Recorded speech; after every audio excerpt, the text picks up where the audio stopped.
Hello students, welcome to CBL। ਅੱਜ ਤੁਹਾਡਾ ਸਾਰਿਆਂ ਦਾ ਸਵਾਗਤ ਹੈ PCS ਕੋਰਸ ਦੀ ਐਵਰੀਡੇ ਸਾਇੰਸ ਦੇ ਪਹਿਲੇ ਲੈਕਚਰ ਵਿੱਚ। ਅੱਜ ਆਪਾਂ ਕਿਸ ਟੌਪਿਕ ਤੇ ਚਾਨਣ ਪਾਵਾਂਗੇ? ਚਾਨਣ ਤੇ ਫਰਸਟ ਟੌਪਿਕ ਸਾਡਾ ਹੈ ਲਾਈਟ ਟੌਪਿਕ ਨੂੰ ਡਿਟੇਲ 'ਚ ਸਮਝਾਂਗੇ ਔਰ ਕਿਹੜੇ ਟੌਪਿਕਸ ਪੜਾਂਗੇ ਪਹਿਲਾਂ ਉਹ ਦੇਖ ਲਈਏ। फर्स्ट टॉपिक होएगा नेचर ऑफ लाइट नू समझांगे कि एक्चुअली लाइट हैगी की है, किवें ओदी पार्टिकल नेचर, ड्यूअल नेचर, वो सब आपां डिस्कस करांगे। नेक्स्ट टॉपिक जिहड़ा पढ़ांगे रिफ्लैक्शन ऑफ लाइट, उहदे विच मिरर्स पढ़ांगे, plane mirrors and spherical mirrors. Actually light topic थोड़ा वड्डा है तो छोटे छोटे पार्ट्स 'च पढ़ांगे। नाम जरूर मुश्किल ने पर टॉपिक कोई भी मुश्किल नहीं है, ठीक है। रिफ्रैक्शन ऑफ लाइट बहुत ही इंपॉर्टेंट फिनोमिनन जिहड़ा बहुत सारे नैचुरल फिनोमिनन वास्ते रिस्पॉन्सिबल हैगा, उन्होंने डिटेल 'च पढ़ांगे कि रिफ्रैक्शन ऑफ लाइट की चीज़ है। Then total internal reflection, again very important topic, TIR, जिहदे चो सीधे कई सवाल तुहाडे पेपर 'च पूछे जाएंगे। नेक्स्ट टॉपिक पढ़ांगे atmospheric refraction, again an important topic. Important क्यों? क्योंकि नैचुरल फिनोमिनन बहुत सारे एटमॉस्फेरिक रिफ्रैक्शन दे करके ही ने। तो ग्रैजुअली आपां इस लैक्चर 'च आने वाले टॉपिक 'च इनू वधिया तरीके नाल पढ़ांगे ते जिहड़े भी इहदे रिलेटेड कंसैप्चुअल क्वेश्चंस ने वो करांगे। नेक्स्ट टॉपिक लाइट दे अंदर की पढ़ांगे लेंसेज एंड रिफ्रैक्शन। लेंसेज बारे पढ़ांगे और लेंसेज च रिफ्रैक्शन ऑफ लाइट किवें हुंदी है वो ध्यान नाल समझांगे। Human eye and its defects, हुण लाइट है, लाइट दा सीधा रिलेशन किहदे नाल है? साडी आईज नाल। ते ह्यूमन आई दे विच लाइट किवें ट्रैवल करदी है, किवें इमेजेस बनदियां ने ते की डिफेक्ट्स ने और किवें उन्हां नूं लेंसा राही आपां करैक्ट कर सकते हैं, वो भी पढ़ांगे human eye and its defects 'च। नैक्सट टॉपिक पढ़ांगे डिस्पर्शन ऑफ लाइट, इहदे विच prisms and spectrum of light पढ़ांगे। घबराना नहीं है, टर्म्स औखियां लग रही हैं पर टॉपिक्स औखे नहीं हैं, बहुत ही सिंपल टॉपिक्स ने, ध्यान नाल पढ़ना।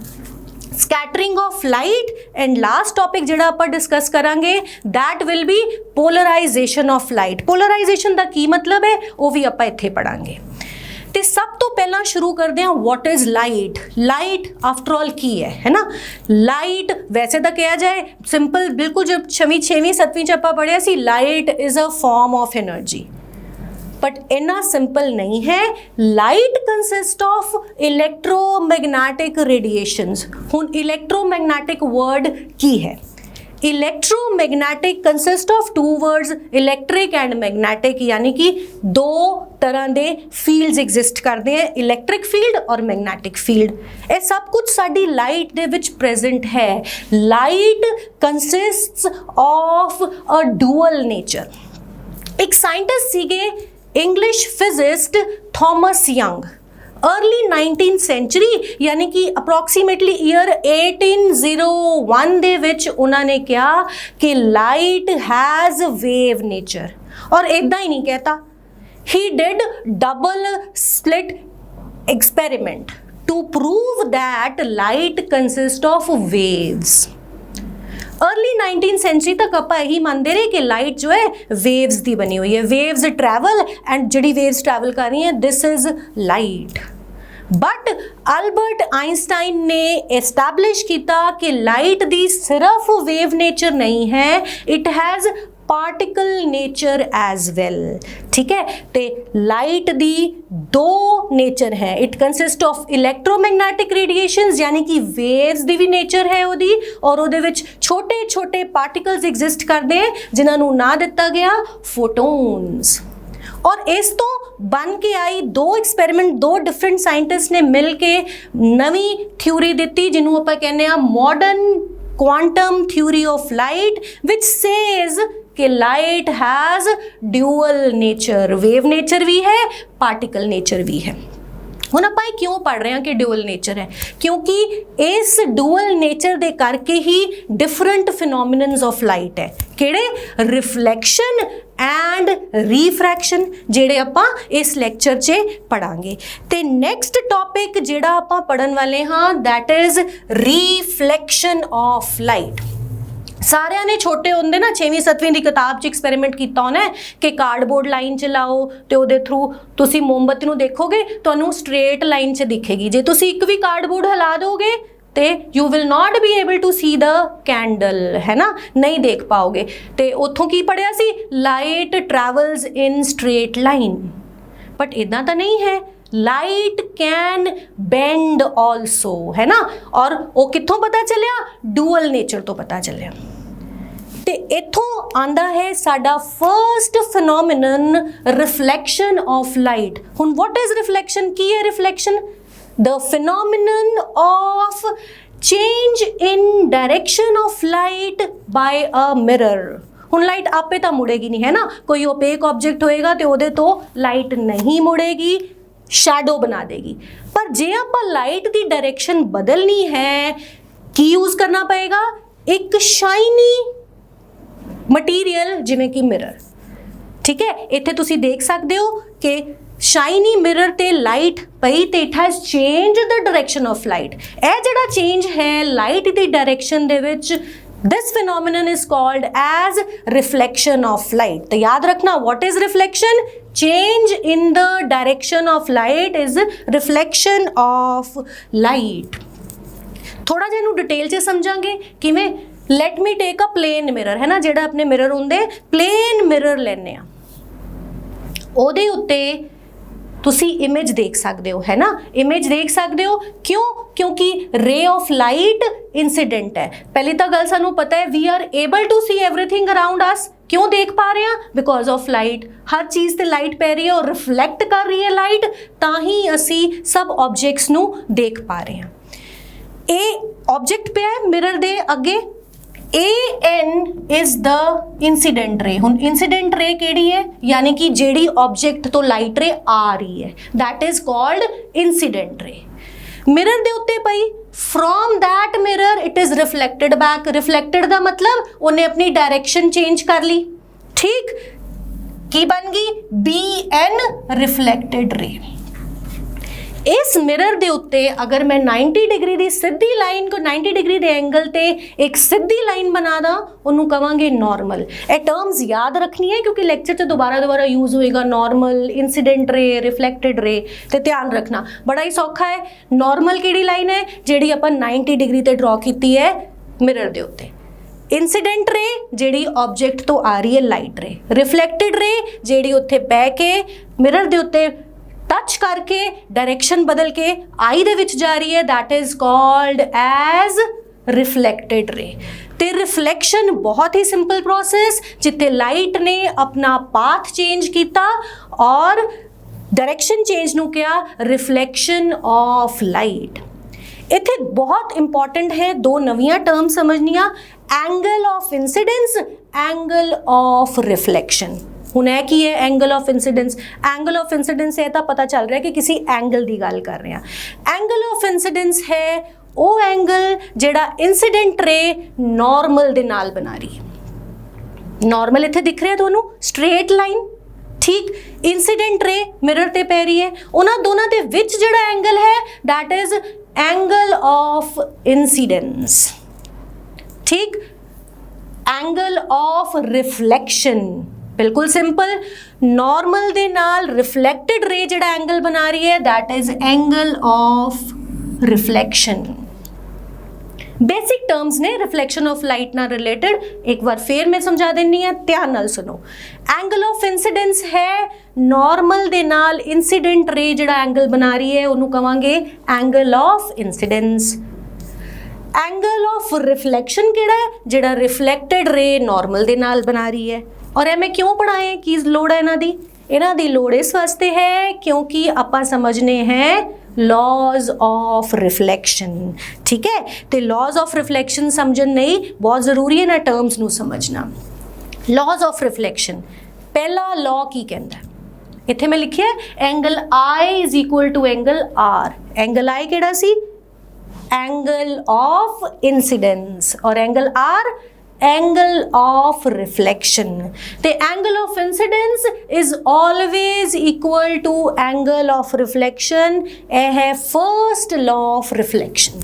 ठीक, दूजा very simple law, incident ray normal to the mirror, ठीक है ना। आपां की कीता सी, एक मिरर लिता सी, प्लेन मिरर, ठीक, ਉਹਦੇ ਤੇ एक 90 डिग्री ਦੀ लाइन बनाई सी ਜਿਹਨੂੰ ਆਪਾਂ नॉर्मल किया सी, एक इंसीडेंट रे बनाई सी और एक बनाई सी रिफ्लेक्टेड रे। ਇਹ ਤਿੰਨੋਂ यानी कि incident ray, normal, reflected ray, they all lie in the same plane ਤੇ ਇਹ ਨੇ important two laws of reflection। Plane mirror आप सारिਆਂ ने देखे हुए है ना, ਜਿਹੜੇ ਆਪਾਂ यूज़ करते हैं तो उन्होंने नाल ਜਿਹੜੀ इमेज बनती ਉਹਦੇ कैरेक्टरिस्टिक्स भी बहुत सिंपल है। फिर भी एक बार रिवाइज करते हैं, size of image is equal to the object, ठीक है। लुकिंग मिरर सब ਦੇ ਘਰ ਸ਼ੀਸ਼ੇ ਹੈਗੇ ਹੈ ਨਾ, ਤੁਸੀਂ ਜਿਵੇਂ ਖੜੇ ਹੁੰਦੇ ਹੋ ਉਦਾਂ ਦੇ ਨਜ਼ਰ ਆਉਂਦੇ ਹੋ ਨਾ ਉਹਦੇ ਸਾਹਮਣੇ, ਸੇਮ ਸਾਈਜ਼ ਆਦਾ नहीं कि छोटे हो गए या ਵੱਡੇ हो गए। दैट मीनस ਜਿਹੜੀ इमेज बन रही है वो बिल्कुल उसे ही साइज ਦੀ होएगी जिन्ने साइज ਦਾ ऑब्जेक्ट है, ठीक। तो पहली कैरेक्टरिस्टिक की होएगी, size of image is equal to the size of object. दूजा, the image formed is as far behind the mirror as the object is in front of it। बहुत ही मज़ेदार है ना, घर दे शीशे दे मूरे खड़े हो जाना ते जे तुसी नेड़े जाओगे शीशे दे इमेज भी नेड़े आंदी जाएगी, जे तुसी दूर जाओगे तो इमेज भी उन्नी दूर चली जाएगी।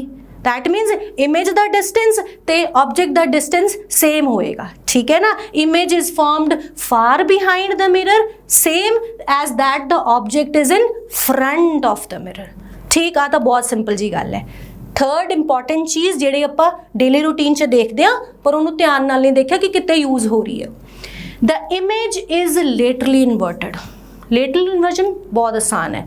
फिर शीशे मूरे खड़े हो गए, आज आप शीशे मूरे खड़े होने हैं, ठीक है। शीशे मूरे खड़े होके जे तुसी अपना सज्जा हाथ चुकोगे तो मिरर च ऐ लगेगा तुसी खब्बा हाथ चुक्या होया है ना। जे तुसी खब्बा हाथ ऊपर करोगे लगेगा जिवें सज्जा है। क्यों? Right becomes left and left becomes right, और यह फिनोमिनन है लेटरल इन्वर्जन, ठीक है। आज तक आप मिरर च देख रहे सी पर सानू पता नहीं सी कि फिनोमिनन की है। इस फिनोमिनन नू कहीदा है lateral inversion, where the image is laterally inverted in plane mirrors. That is, इहदा मतलब की है, the right appears left and the left appears right. Use कित्थे है सोचो जरा, बिल्कुल सही जी, एंबूलेंस सारे ने देखी हुई है ना, और यह भी देखा हुआ है कि एंबूलेंस के उत्ते पुट्ठा लिखा होंदा है। क्यों भाई पुट्ठा क्यों लिखे है? स्पैलिंग नहीं आते उन्होंने? आते हैं, बिल्कुल आते हैं, पर जदों आप व्हीकल ड्राइव कर रहे हैं वो मिरर च देखना है एंबूलेंस तो सानू उत्थे बिल्कुल ठीक दिखाई देता। इत्थे यूज़ होया फिनोमिनन लेटरल इन्वर्जन, क्योंकि मिरर ने सज्जे नू खब्बे दिखाना है, खब्बे नू सज्जे, इस करके आपां उत्थे एंबूलेंस दे उत्ते पुट्ठा लिखा जाता है ताकि मिरर दे विच सीधा दिखाई दे, ठीक है। जो टू अवॉइड कन्फ्यूजन उत्थे ही पुट्ठा लिखता ताकि सीधा नजर आए। एंड दिस फिनोमिनन याद रखना, इट इज लेटरल इन्वर्जन, ठीक। एक बहुत ही सिंपल क्वेश्चन बनता है इथों कि why is ambulance written in reverse order, उल्टी ऑर्डर च क्यों लिखा जाता है? Because of the phenomenon of lateral inversion जिहड़ा मिरर शो करेगा जदों सानू इमेज दिखाई देगी, ठीक। ऐसी की प्लेन मिरर्स की गल जिहड़े आपां नॉर्मल लाइफ च देख रहे हैं।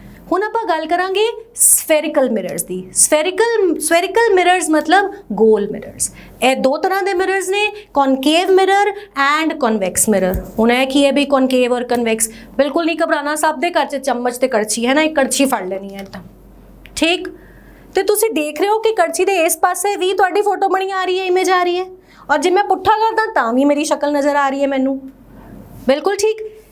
ਇਹ वाला पोर्शन जिहदे च आपां चीज़ पाई दी है जिहड़ा अंदर नू कर्वड हैगा, that forms a concave mirror, ठीक है जी। A spherical mirror whose reflecting surface is curved inwards is called a concave mirror। तो अपनी जिहड़ी कड़छी है ना या चम्मच है वो एक तरह का मिरर है अंदर, ठीक। मिरर ना आए तो कड़छी च देख लियो, ओके।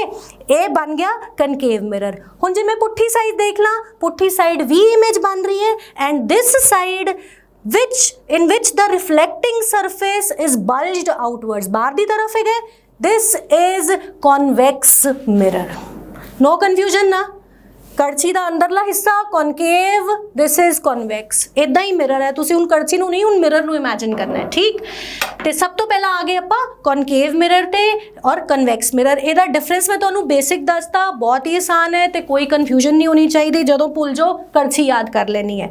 ਦ ਸਰਫੇਸ ਵਿਚ is curved inwards reflecting surface, it is called concave mirror. ਔਰ ਇਹੋ ਜਿਹਾ ਮਿਰਰ ਜਿੱਥੇ reflecting surface is curved outwards is a convex mirror. ਹੁਣ ਇਨ ਮਿਰਰਸ ਦੀ ਕਨਵੈਕਸ ਜਾਂ ਕਨਕੇਵ ਮਿਰਰਸ ਦੀ ਇੰਪੋਰਟੈਂਸ ਕੀ ਹੈ ਜਾਂ ਕੀ ਜ਼ਰੂਰਤ ਹੈ, ਉਹ ਵੀ ਆਪਾਂ ਐਪਲੀਕੇਸ਼ਨਸ ਪੜ੍ਹਨੀਆਂ ਚ ਕਿੱਥੇ ਯੂਜ਼ ਹੋ ਰਿਹਾ ਹੈ ਡੇਲੀ ਲਾਈਫ ਦੇ ਵਿੱਚ। ਪਰ ਉਹਨੂੰ ਸਮਝਣ ਲਈ ਨਾ ਸਭ ਤੋਂ ਪਹਿਲਾਂ ਕੁਝ ਬੇਸਿਕ ਟਰਮਸ ਪੜ੍ਹ ਲਈਏ ਤਾਂ ਕਿ ਜਦੋਂ ਮੈਂ ਅੱਗੇ ਲੈਕਚਰ 'ਚ ਚੱਲਾਂਗੀ ਤਾਂ ਉਹਨੂੰ ਪ੍ਰੋਬਲਮ ਨਹੀਂ ਆਏਗੀ ਸਮਝਣ 'ਚ। The reflecting surface of a spherical mirror forms a part of a complete sphere। मैं पहला ही क्या सी spherical mirror मतलब गोल mirror। Imagine कर लो एक गोल, ठीक। ओदा एक part है साडा mirror, ठीक। हुन कोई भी sphere हैगा तो ओदा center जरूर होएगा, है ना। कोई भी गोलदारा बनावांगे तो ओदा center होएगा।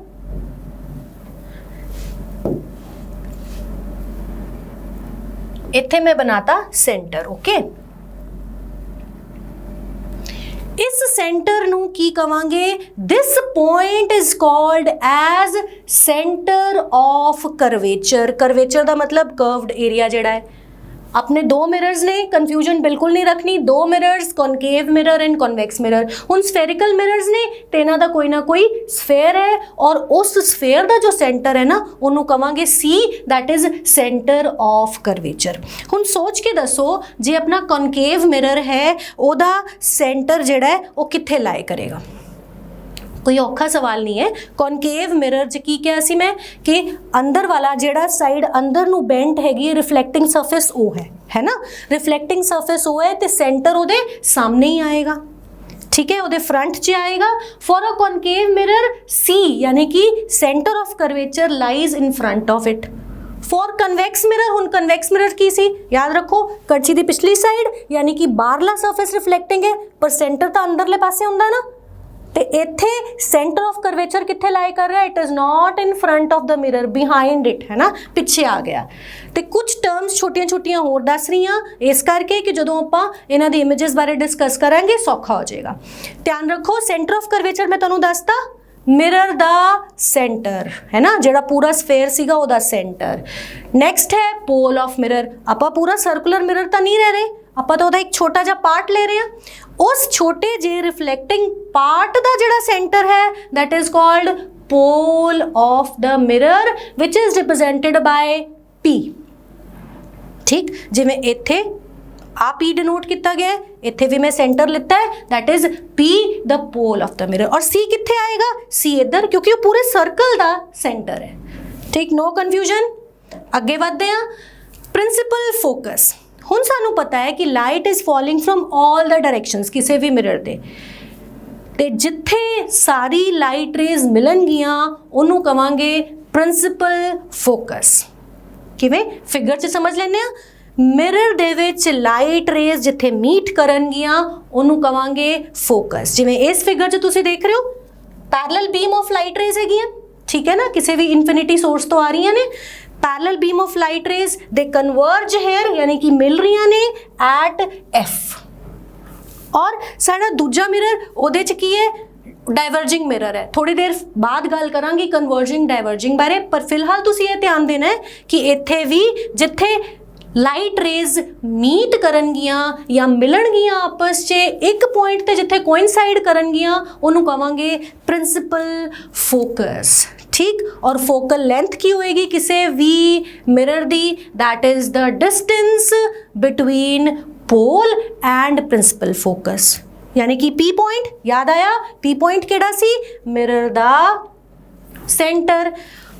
उथों लैके F दे विच तक दा जिहड़ा भी डिस्टेंस है दैट इज F, ठीक है जी, जिन्हों कहीदा है फोकल लेंथ। ओके, थोड़ियां जिहियां टर्म्स सी समझ लित्तियां, ध्यान च रखना क्योंकि अगले आने वाले लैक्चर च यूज़ होणगियां, ठीक है। तो आपां की पढ़ रहे सीगे मिरर्स दे बारे। हुण मैं करांगी गल की डिफरेंस है कॉनकेव मिरर कॉन्वेक्स मिरर द्वारा इमेज बनाई हुई है ना। फिर आप कड़छी का यूज़ कर सकते हैं, जो नहीं समझ आ रहा है फड़ लो उन्होंने हाथ से। तो किवें करना है, concave mirrors are converging mirrors.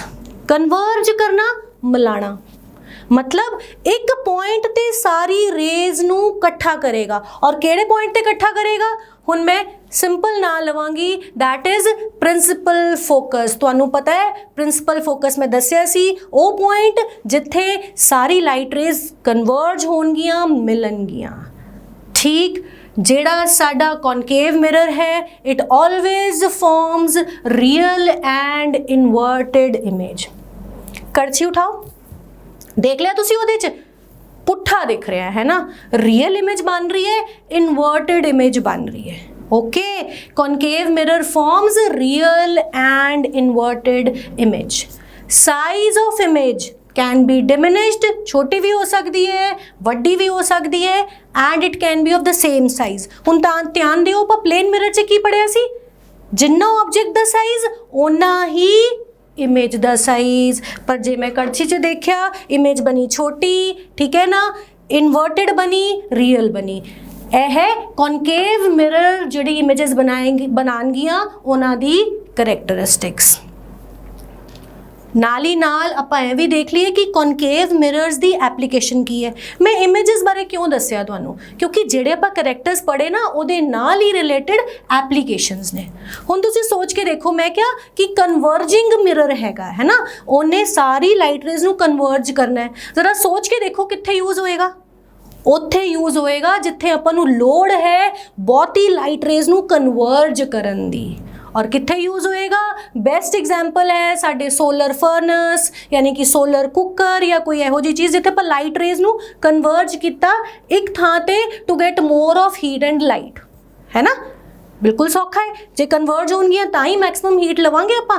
ठीक, large concave mirrors are use to concentrate, कट्ठा करना, sunlight to produce heat in solar furnaces या सोलर कुकर्स दे विच भी कॉनकेव मिरर्स ही यूज़ होंगे।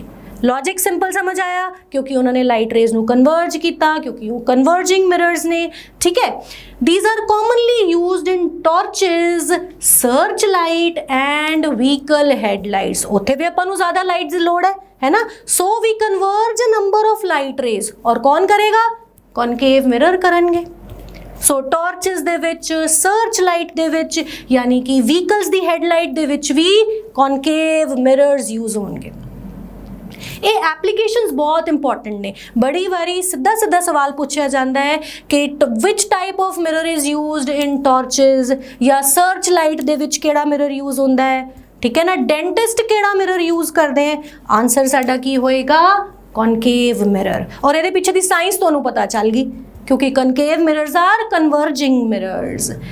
Next important application used as shaving mirrors, shave करन वास्ते या मेकअप करन वास्ते भी, है ना, वधिया जा दिखे। डेंटिस्ट यूज करते हैं to see the enlarged images of teeth. ठीक, ऐसी की applications of concave mirror. Concave mirrors दी एप्लीकेशंस तो बाद आने असी कॉन्वैक्स मिरर ते। कॉन्वैक्स मिरर केड़ा सीगा, जिहदा बल्जिंग पार्ट जिहड़ा है, आउटर पार्ट रिफ्लैक्टिंग है। ठीक, मैं तुहानूं यह भी कहा सी कि डाइवर्जिंग मिरर है ना, यानी कि इन्हें लाइट रेज नूं कट्ठा नहीं करना, डाइवर्ज करना है। पर जे कट्ठा नहीं करेगा तो इमेज किवें बनेगी, वो भी बनेगी, पर किहो जी इमेज बनेगी, वर्चुअल एंड इरेक्ट इमेज।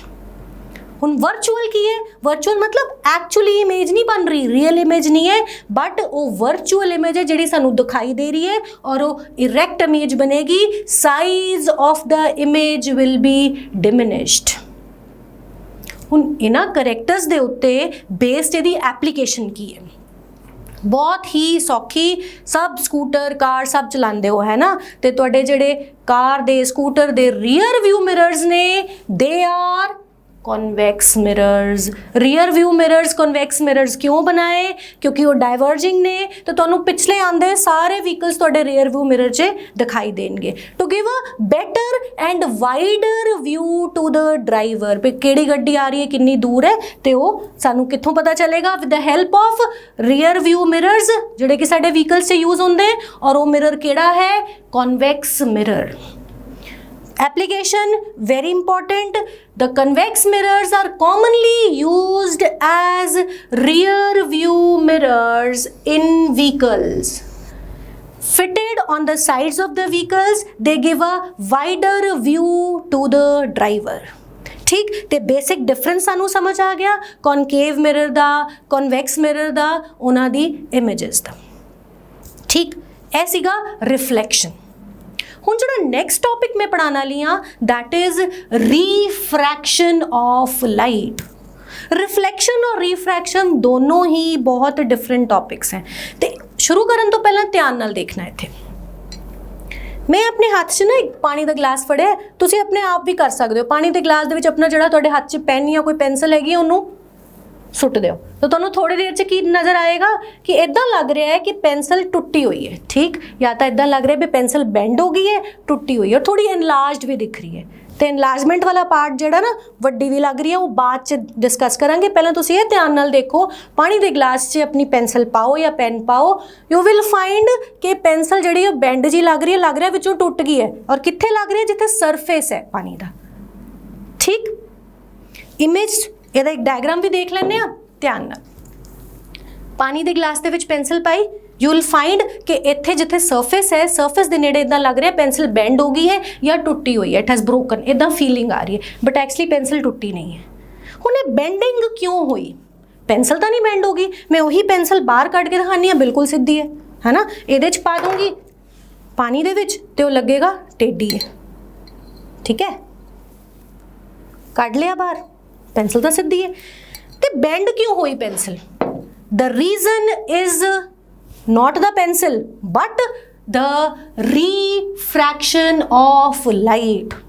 कमाल है भाई, इदां भी है। रिफ्रैक्शन ऑफ लाइट बहुत ही इंपॉर्टेंट है, क्योंकि लाइट रे बेंड हो रही है, इस करके सानू पेंसिल टेढ़ी नजर आ रही है। Light does not travel in the same direction in different medium. Medium थोड़ा साइंटिफिक जो वर्ड लग रहा है, पर इन्हों समझ लेने। मीडियम कोई खास नहीं, इत्थे मैं पानी की गल की ते एयर की गल की। पानी और एयर दोनों मीडियम है, यानी जिहदे विच लाइट ट्रैवल कर रही है, माध्यम जिन्हों आपां कहीदा है। ठीक है जी, the light does not travel in the same direction in different medium. Same direction च नहीं ट्रैवल कर दी। This change in direction of path of light, ठीक, when it passes from one transparent medium to another transparent medium is called as refraction of light. जदों light अपना path change करेगी, when it travels from, एक कोई condition important है, when it travels from one transparent medium to other। ठीक है, जिवें पानी और एयर है या ग्लास भी है, उहदे थ्रू भी देखांगे तो की नज़र आएगा?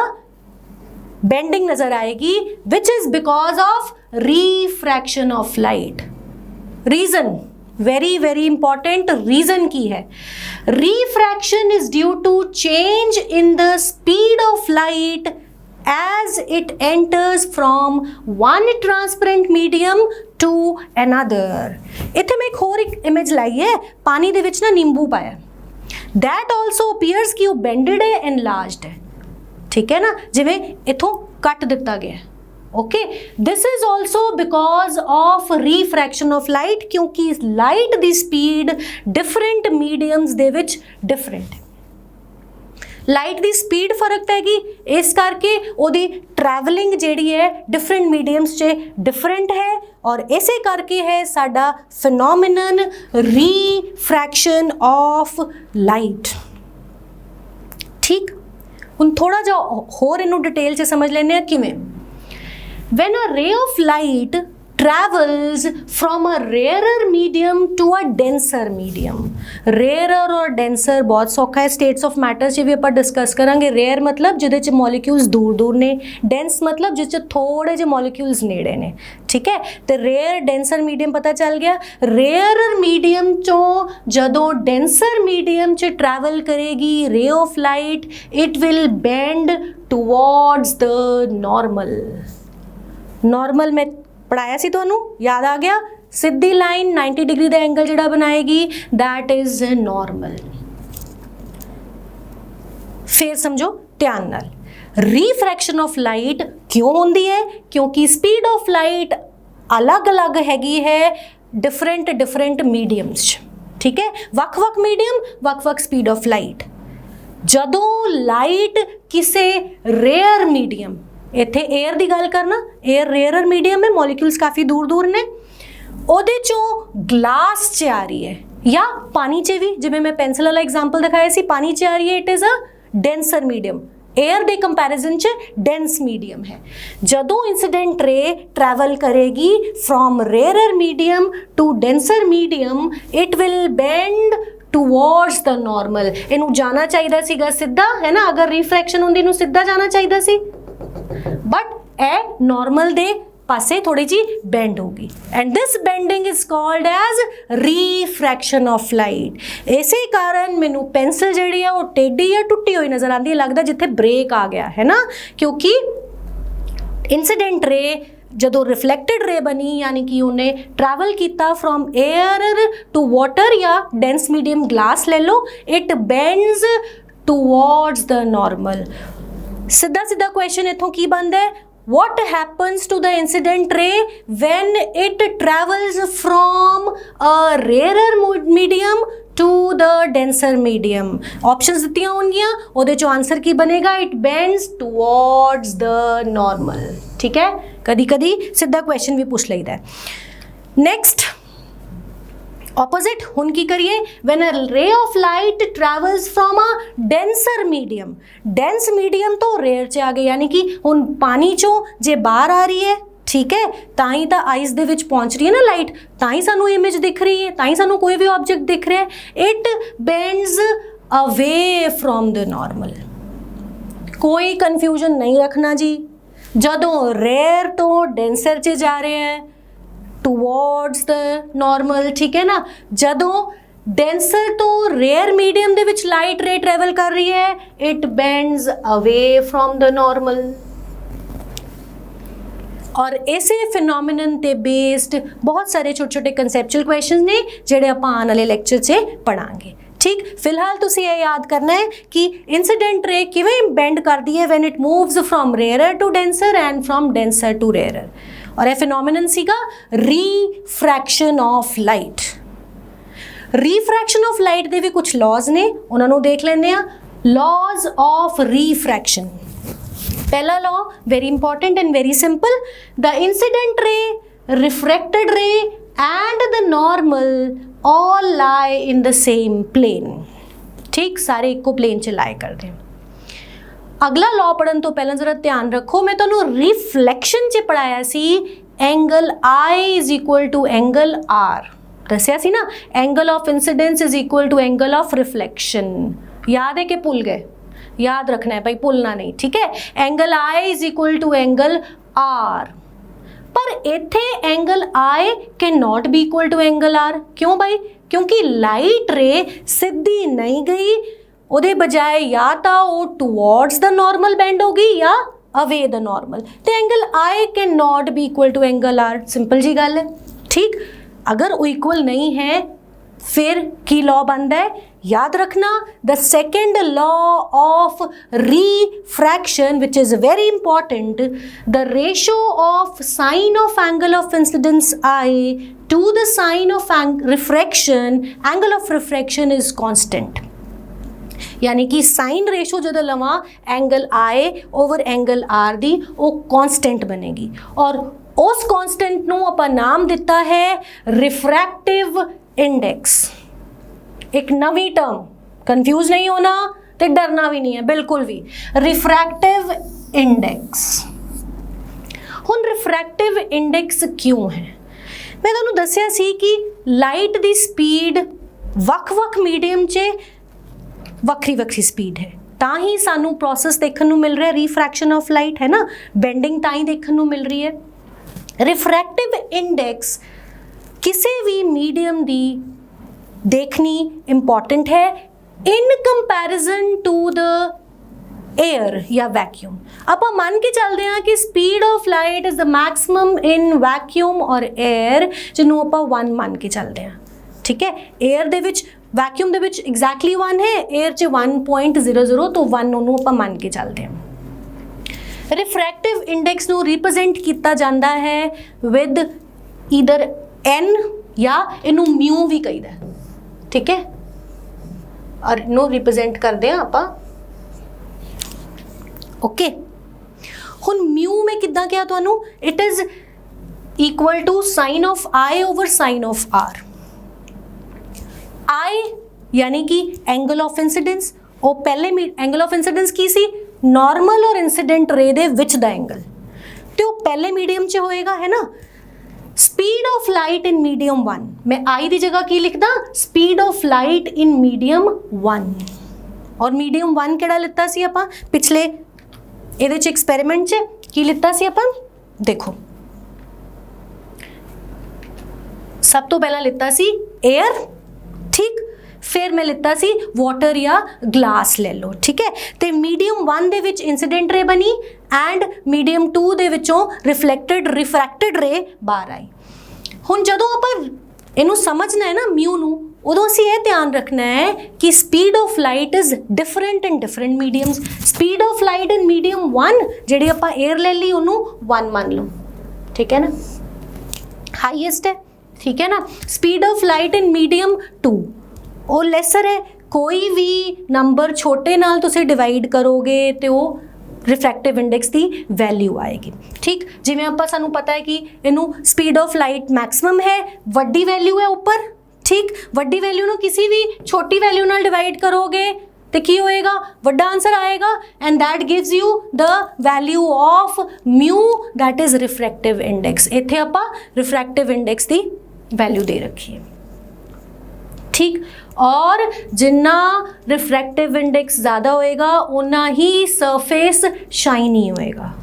जिवें आपां इत्थे देख रहे हैं डायमंड दा रिफ्रैक्टिव इंडेक्स दिता होया है 2.41 विच इज हाईएस्ट, इस करके diamond is the shiny substance, shiniest substance, ठीक है। डायमंड दा रिफ्रैक्टिव इंडेक्स ज़्यादा है, यानी कि उहदे च लाइट रेज बेंड हो रही ने and it gives a shiny appearance, ठीक है। एक क्वेश्चन बन गया कि डायमंड दा वाई इज डायमंड शाइनी, क्योंकि रिफ्रैक्टिव इंडेक्स जो है डायमंड दा वो ज़्यादा है, इस करके वो शाइनी सबस्टांस है। रिफ्रैक्टिव इंडेक्स कुछ भी नहीं है, it is a simple ratio, speed of light in medium 1 over speed of light in medium 2, ठीक है। Speed of light in medium 1 जिवें एयर च 3 × 10⁸ है, वो मैक्सिमम मान के चलते हैं, किसी भी छोटे नाल डिवाइड करांगे तो उन्ना ही रिफ्रैक्टिव इंडेक्स ज़्यादा आएगा, ठीक है। रिफ्रैक्टिव इंडेक्स इम्पॉर्टेंट टॉपिक है, ध्यान रखना है, it is the ratio of speed of light in medium 1 over speed of light in medium 2, ठीक है। और अगर जे मैनू पुट्ठा करके पूछ लैन के इहदा इस क्वेश्चन नू उल्टा करके पूछ लैन कि एक इंडेक्स का एक सब मीडियम का तुहानू रिफ्रैक्टिव इंडेक्स दे रखे है 2/3, तुहानू पूछ लैन कि it is suppose example it is the refractive index of air with respect to glass, वो दे रखे है सपोज 3/2, है ना। जे आप सॉल्व किया एक रैंडम जो क्वेश्चन है 3/2 दे रखे है, जे उल्टा करके पूछ लैन एयर टू ग्लास दिता है 3/2, ग्लास टू एयर पूछ लैन तो की करोगे, तुसीं कुछ इहदे च सॉल्व नहीं करना, सिर्फ उन्होंने रेसिप्रोकेट कर देना, यानी कि उल्टा कर देना है, 2/3 आ जाना है, ठीक। Refractive index is the ratio of speed of light in medium 1, जो कि आप एयर कंसिडर कर रहे हैं, जिस मैक्सिमम स्पीड ऑफ लाइट है 3 × 10⁸, उहदे डिवाइड करना है स्पीड ऑफ लाइट इन दूजा मीडियम, ਉਹ ਲੈਸ ਹੀ ਹੋਏਗਾ, ਲੈਸ ਹੋਏਗਾ, that gives you the value of refractive index. और रिफ्रैक्टिव इंडेक्स जिन्ना ज़्यादा उन्ना शाइनियर सबसटेंस, जिवें तुसीं इत्थे देख रहे हो vacuum, air, water, ice, glass, diamond. Diamond दा सब तो ज़्यादा, diamond is the shiniest substance. ठीक, रिफ्रैक्टिव इंडेक्स दे नाल एक होर छोटी जी टर्म रिलेटेड है, दैट इज़ ऑप्टिकल डेंसिटी। थोड़ा सा ये बारे भी पढ़ लेने। The ability of a medium to refract light is expressed in the terms of optical density, यानी कि the medium with larger refractive index is optically denser. जिस मीडियम का रिफ्रैक्टिव इंडेक्स ज़्यादा होएगा वो होएगा ऑप्टिकली डेंसर, और जिस मीडियम का रिफ्रैक्टिव इंडेक्स लोअर वो होएगा ऑप्टिकली रेयरर। ठीक, रिफ्रैक्टिव इंडेक्स बहुत इंपॉर्टेंट टॉपिक है। कदी कदी सीधा सीधा सवाल पूछ लेंदे ने कि म्यू यानी कि refractive index of air with respect to glass is 3/2। What is glass with respect to air, तुसीं रेसिप्रोकल कर देना है तो 3/2 दिता है, उन्होंने लिखोगे 2/3। सिंपल सिंपल सवाल कदी कदी पूछते तो इत्थों सानू पता चल जाएगा। नैक्सट चीज़ आती है रिफ्रैक्टिव इंडेक्स किन फैक्टर्स के उत्ते डिपेंड करता है। किद्दां डिसाइड होंदा है कि रिफ्रैक्टिव इंडेक्स किवें रहेगा, किस मीडियम का किवें होएगा, या कोई भी मटीरियल जो है किवें बिहेव करेगा, रिफ्रैक्शन ऑफ लाइट के बारे जे पढ़ना है। ठीक, factors affecting refractive index of a medium. सब तो पहला है नेचर ऑफ मीडियम, कि मीडियम किस तरह का है। Lesser the speed of light in the medium as compare to that in air, more is the refractive index. मैं की क्या सी, mu is equal to speed of light in air over speed of light in medium.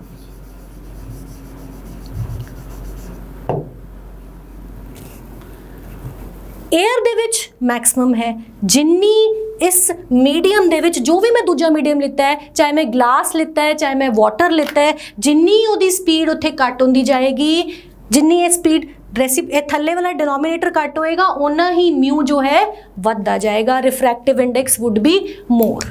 ठीक है, एक example जिवें देख लीए, सपोज मैं किसी भी हायर नंबर नूं स्मॉलर नंबर नाल डिवाइड करांगी तो ऑब्वियसली मेरा आंसर वड्डा आएगा। जे मैं होर छोटा डिनोमिनेटर ले लांगी यानी कि होर स्पीड ऑफ लाइट घट होगी, उन्ना ही नंबर वधदा जाएगा, सिंपल डिविजन। ठीक, नेचर ऑफ मीडियम किवें इफेक्ट कर दी है रिफ्रैक्टिव इंडेक्स नू। Lesser the speed of light in the medium, medium दे विच जिन्नी घट स्पीड होएगी as compare to that of air, more is the refractive index. Simple math समझ आ गया। एक एग्जाम्पल दे देनी है, थोड़ा जा सौखा हो जाएगा तुहाडे वास्ते। सपोज मैं कह रही हाँ कि मैं मैक्सिमम उन्होंने ले लिया, सपोज मैं 1 मान ला, है ना। जिस मीडियम दे विच स्पीड ऑफ लाइट घट है ना, लेट इट बी 0.2, इनू सॉल्व करांगी मेरे को आ जाएगा 5, है ना। हालांकि बहुत ज़्यादा है और मैं रैंडमली 1 ले लिया, स्पीड ऑफ लाइट है नहीं है, तो मैं तुहानूं सिर्फ एक्सप्लेन करने वास्ते कि स्पीड ऑफ लाइट मीडियम दे विच जिन्नी घट होंदी जाएगी उन्ना रिफ्रैक्टिव इंडेक्स वधदा जाएगा। और जे मैं कोई इहो जिहा मीडियम ले लिया जिहदे विच स्पीड ऑफ लाइट सपोज 0.5 है, फिर मैं सॉल्व करांगी तो आएगा 2। इत्थों सिंपल जिहा एक पहला पॉइंट तुहानूं समझ आ जाएगा कि जिन्ना मीडियम दे विच स्पीड ऑफ लाइट घट उन्ना रिफ्रैक्टिव इंडेक्स ज़्यादा। मैं एक रैंडम जिहा मैथ्स तुहानूं करके दिखाया ताकि तुहानूं ऐ ना कन्फ्यूजन होए कि किवें रिफ्रैक्टिव इंडेक्स वध रहा है। ठीक, क्योंकि लाइट दे विच आपां स्पीड ऑफ लाइट एयर दे विच मैक्सिमम लेती है तो मीडियम दे विच घट ही होएगी, जिन्नी वो घट होंदी जाएगी एज कंपेयर टू एयर उन्ना ही रिफ्रैक्टिव इंडेक्स वधदा जाएगा। जिवें आपां डायमंड च देखिया सी, रिफ्रैक्टिव इंडेक्स सब तो ज़्यादा है 2.41, इहदा मतलब स्पीड ऑफ लाइट डायमंड दे विच बहुत ही स्लो है और डायमंड च उन्ना ही वो ऑप्टिकली डेंसर मीडियम है। ठीक, सारिया चीज़ां कंबाइन करती हैं आपां। कन्फ्यूजन फिर सुनो ध्यान नाल, refractive index is the speed of light, ratio of speed of light in air to the speed of light in that medium. हुण मीडियम दे विच जिन्नी घट स्पीड होएगी लाइट की उन्ना ही रिफ्रैक्टिव इंडेक्स ज़्यादा होएगा and diamond has the largest refractive index. ठीक, रैंडम में तुहानूं एक सॉल्व करके दिखाया। नेक्स्ट है physical conditions such as temperature ਉਹ ਵੀ ਇਫੈਕਟ ਕਰਦੀਆਂ ਨੇ ਰਿਫਰੈਕਟਿਵ ਇੰਡੈਕਸ ਨੂੰ। ਕਿਵੇਂ? With the increase in temperature, the speed of light in medium increases. Speed of light ਵੱਧ ਗਈ, refractive index ਕੀ ਹੋ ਜਾਏਗਾ? Decrease। ਹੁਣੇ ਮੈਂ ਦੱਸਿਆ ਸੀ ਕਿ ਸਪੀਡ ਆਫ ਲਾਈਟ ਮੀਡੀਅਮ 'ਚ ਵਧੇਗੀ ਤੇ ਰਿਫਰੈਕਟਿਵ ਇੰਡੈਕਸ ਘਟੇਗਾ। ਜੇ ਘੱਟ ਹੋਏਗੀ ਸਪੀਡ ਆਫ ਲਾਈਟ ਕਿਸੇ ਵੀ ਮੀਡੀਅਮ 'ਚ ਐਜ਼ ਕੰਪੇਅਰ ਟੂ 에ਅਰ ਤਾਂ ਰਿਫਰੈਕਟਿਵ ਇੰਡੈਕਸ ਵੱਧ ਜਾਏਗਾ। ਠੀਕ ਹੈ ਨਾ, ਵਾਈਸ ਵਰਸਾ ਚੱਲ ਰਿਹਾ ਹੈ।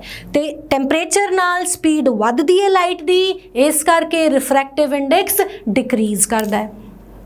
ਠੀਕ, ਨੈਕਸਟ ਹੈ ਕਲਰ ਔਰ ਵੇਵਲੈਂਥ ਆਫ ਲਾਈਟ। ਧਿਆਨ ਨਾਲ ਸਮਝਣਾ, ਬਹੁਤ ਇੰਪੋਰਟੈਂਟ ਟੌਪਿਕ ਹੈ। The speed of light of all colors is same in air। ਜੇ ਮੈਂ 에ਅਰ ਦੀ ਗੱਲ ਕਰਾਂ ਜਾਂ ਵੈਕਿਊਮ ਦੀ ਗੱਲ ਕਰਾਂ, ਜਿੰਨੇ ਵੀ ਤੁਹਾਨੂੰ ਪਤਾ ਸਾਡੀ ਵਿਜ਼ੀਬਲ ਲਾਈਟ ਜਿਹੜੀ ਲਾਈਟ ਆਪਾਂ ਦੇਖ ਰਹੇ ਹਾਂ ਕਿ it is actually a band of 7 colours. ਆਉਣ ਵਾਲੇ ਇਸੇ ਲੈਕਚਰ 'ਚ ਥੋੜੀ ਦੇਰ ਬਾਅਦ ਮੈਂ ਇਸ ਚੀਜ਼ ਨੂੰ ਵੀ ਡਿਟੇਲ 'ਚ ਡਿਸਕਸ ਕਰਾਂਗੀ। ਠੀਕ ਹੈ, ਪਰ ਹਲੇ ਤੁਸੀਂ ਯਾਦ ਰੱਖਣਾ ਹੈ ਕਿ ਵਿਜ਼ੀਬਲ ਲਾਈਟ ਦੇ ਵਿੱਚ 7 ਕਲਰਸ ਜਿਹੜੇ ਸਾਨੂੰ ਦਿਖਦੇ ਆ, ਵਿਬਗਿਓਰ ਜਿਹੜਾ ਤੁਹਾਨੂੰ ਪਤਾ ਹੈ, ਉਹਨਾਂ ਸਾਰਿਆਂ ਕਲਰਸ ਜਾਂ ਸਭ different wavelength of light the air ਦੇ ਵਿੱਚ ਤਾਂ ਸਪੀਡ ਸੇਮ ਹੈ, ਬਟ ਕਿਸੇ ਹੋਰ ਟਰਾਂਸਪੇਰੈਂਟ ਮੀਡੀਅਮ ਦੀ ਜਦੋਂ ਗੱਲ ਕਰੀਏ the speed of light is different for different colours. ਅਲੱਗ-ਅਲੱਗ ਕਲਰਸ ਦੇ ਵਿੱਚ ਦੀ ਸਪੀਡ ਆਫ ਜੋ ਹੈ डिफरेंट मीडियम च एयर च कोई फर्क नहीं पएगा, चाहे वो रेड है, येलो है, जो भी कलर है, बट डिफरेंट ट्रांसपेरेंट मीडियम से अलग है। Generally in a given medium, किसी भी मीडियम दे the speed of red light is maximum. Red light दी स्पीड मैक्सिमम है एंड वायलेट लाइट दी स्पीड लीस्ट है। स्पीड वायलेट दी लीस्ट है मतलब सब तो घट है। Therefore, refractive index of the medium is maximum for violet light। फिर वही गल आ गई है ना, आपां की कीता सी speed of light in air over speed of light in that medium. हुण वायलेट वास्ते कट है ते जिन्नी कट होएगी स्पीड ऑफ लाइट उस कलर वास्ते, दैट मीन्स उन्ना ही रिफ्रैक्टिव इंडेक्स जो है ज़्यादा हो जाएगा। रेड दी स्पीड मैक्सिमम, ओदा रिफ्रैक्टिव इंडेक्स सब तो घट। वायलेट कलर दी स्पीड लीस्ट, ओदा रिफ्रैक्टिव इंडेक्स वध। ठीक, यानी कि मिनिमम वेवलेंथ जदों होएगी दैन इट इज़ मैक्स। इनू थोड़ा जा ना एक होर तरीके नाल समझण दी कोशिश करते हैं। साडी विजिबल लाइट दे विच स्पैक्ट्रम बनिया है, ठीक है, और उन्होंने आपां जानते हैं किस नाम नाल, विबग्योर। ठीक है, violet, indigo, blue, green, yellow, orange and red. थोड़ा जा इनू देख लेने दोबारा एक बारी।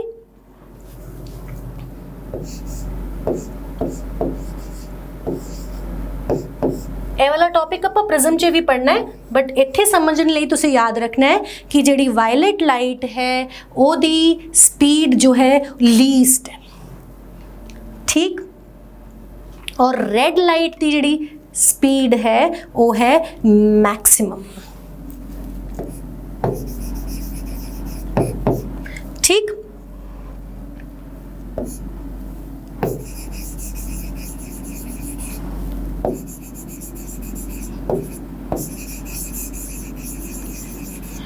वायलेट दी मिनिमम स्पीड करके उदा रिफ्रैक्टिव इंडेक्स हो गया मैक्सिमम।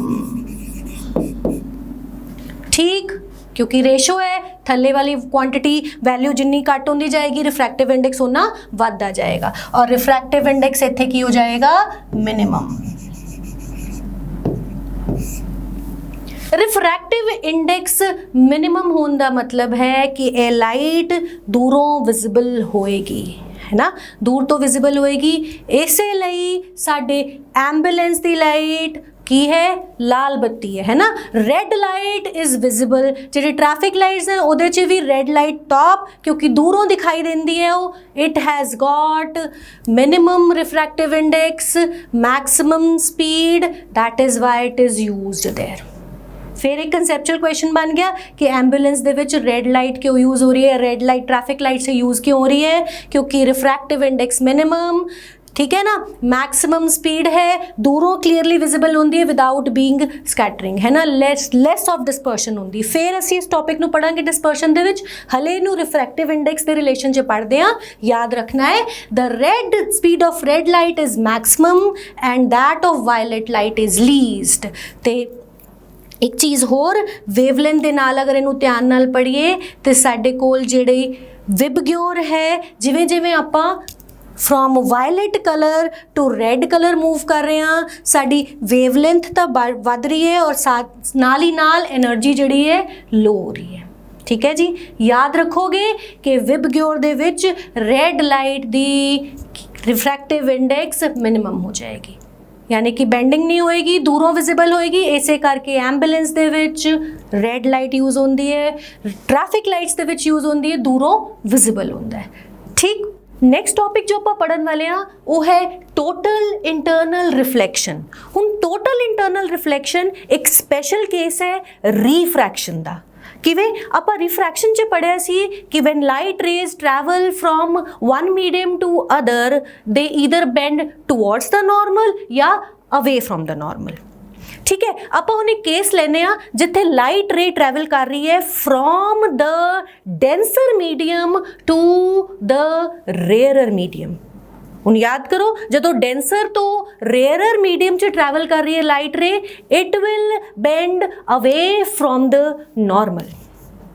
ठीक, नॉर्मल तो दूर जाएगी। फर्स्ट केस से आप देखते हैं इत्थे एंगल ऑफ इंसिडेंस, यानी कि वो एंगल जिहड़ा नॉर्मल ते इंसिडेंट रे दे विच बन रहा है, एंगल ऑफ इंसिडेंस है एंड रिफ्रैक्टेड रे केड़ा एंगल बना रही है, एंगल ऑफ रिफ्रैक्शन।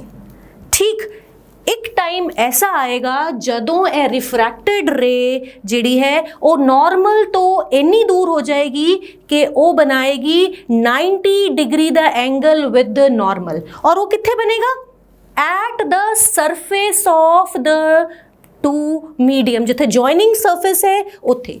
देखो, फर्स्ट केस चे इंसिडेंट रे रिफ्रैक्टेड रे, सैकेंड केस चे बेंडिंग होंदे होंदे रिफ्रैक्शन होंदे हुए एक स्टेज ऐसी आएगी जिथे रिफ्रैक्टेड रे एंगल बनाएगी कितना, एंगल ऑफ रिफ्रैक्शन कितना हो जाएगा 90 डिग्रीज। ध्यान नाल देखना इसे फिगर विच। ठीक, हुण जे इंसिडेंट रे थोड़ा जा भी मूव करेगी तो एक पॉइंट ऐसा आएगा जिथे रिफ्रैक्टेड रे रिफ्रैक्टेड ना होंदे हुए रिफ्लैक्ट बैक हो जाएगी। मतलब कॉम्प्लिकेट हो गया, कंफ्यूज हो गए? ध्यान नाल सुनो मैं की क्या।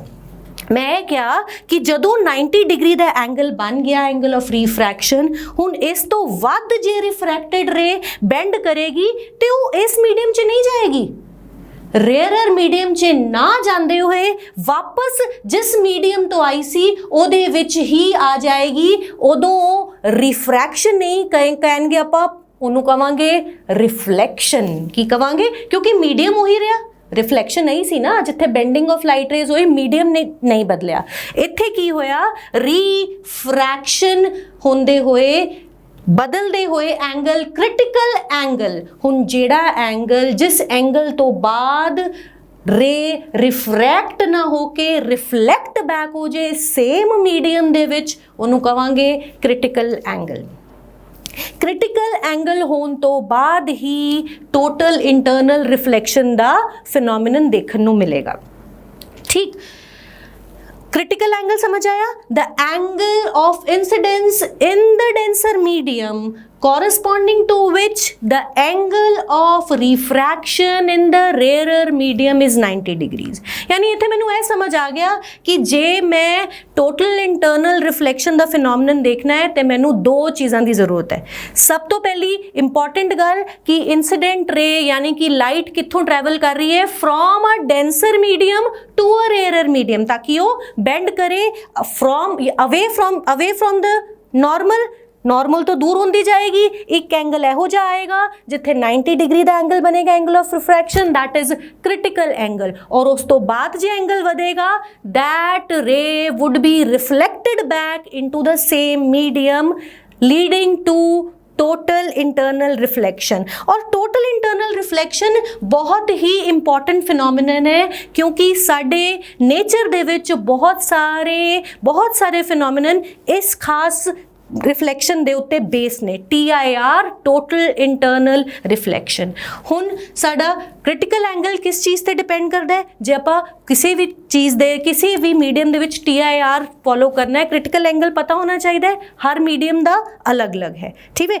हर मीडियम दा अलग अलग होंदे हुए भी सानू यह पता होना जरूरी है कि क्रिटिकल एंगल किस चीज़ ते डिपेंड करता है। डिपेंड करता है कलर ऑफ लाइट ते एंड टेंपरेचर ते।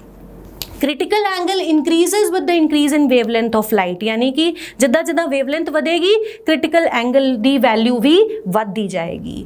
Temperature, the critical angle increases with the increase in temperature.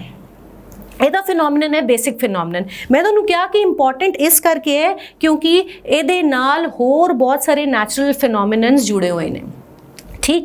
तो कंडीशंस नैसेसरी फॉर TIR कई बार पूछ लिया जाता है कि किस कंडीशन दे विच टोटल इंटरनल रिफ्लैक्शन होएगी, जो कि एक्चुअली एक स्पैशल केस है रिफ्रैक्शन का। यानी कि रिफ्रैक्शन होने दे नाल जदों क्रिटिकल एंगल तो वध जाएगा एंगल, उदों होएगी टोटल इंटरनल रिफ्लैक्शन। दो चीज़ां जरूरी ने। सब तो पहला the light must travel from denser to rare medium.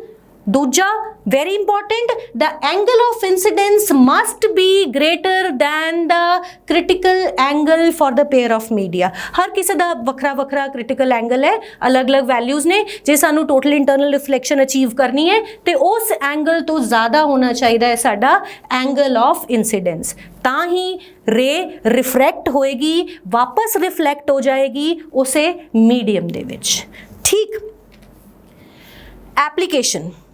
Application पढ़न तो पहला एक बहुत इंपॉर्टेंट चीज़ दस रही हाँ। TIR ही ऐसा एक फिनोमिनन है जिदे विच 100% एनर्जी कंजर्व हो जाती है। यानी कि जे आप प्लेन मिरर भी यूज़ करिए उहदे च भी कुछ एनर्जी लॉस्ट हो जाती in the form of absorption या रिफ्लैक्शन, पर TIR helps to achieve the 100% efficiency in case of this. इस प्रॉपर्टी दे करके इस फिनोमिनन नू यूज़ किया जाता है पेरीस्कोप्स दे विच, ठीक, बायनोकुलर्स दे विच, जिथे प्रिजम्स नू यूज़ किया जाता है in place of plane mirrors, क्योंकि प्लेन मिरर्स से एनर्जी लॉस्ट होती है। बट जे आप पूरी लाइट रेज नू कैप्चर करना है और ब्राइटर इमेज लेनी है, total internal reflection is the best thing to do. और ये साडी लाइफ च बहुत ज़्यादा जरूर होंदा है, ज़रूरत इसकी यूटिलिटी बहुत ज़्यादा है। जिवें पेरीस्कोप्स दे विच, ठीक, क्रिटिकल एंगल जे सानू पता है क्रिटिकल एंगल तो वध के जे इंसिडेंट आप एंगल ऑफ इंसिडेंस बनावांगे then we'll achieve total internal reflection, okay. और इहदा बहुत ही इंपॉर्टेंट जिहड़ा कंसैप्चुअल पॉइंट ऑफ व्यू तो क्वेश्चन पूछा जाता है, दैट इज़ मिराज। तुसीं सारिਆਂ ने गर्मियां 'ਚ देखिया होना सड़क के उत्ते जाते हो तुहानूं इदां लगदा जदों बहुत गर्मी होंदी है कि अगे ना रोड ते पानी पिया होया है, या इदां लगदा कि चमक है, शाइनी सरफेस है, पानी डुलिया होया है।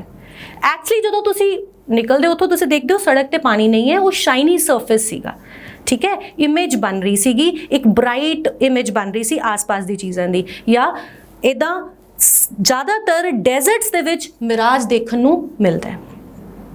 और इस मिराज दे पिछे केड़ा फिनोमिनन काम कर रहा है?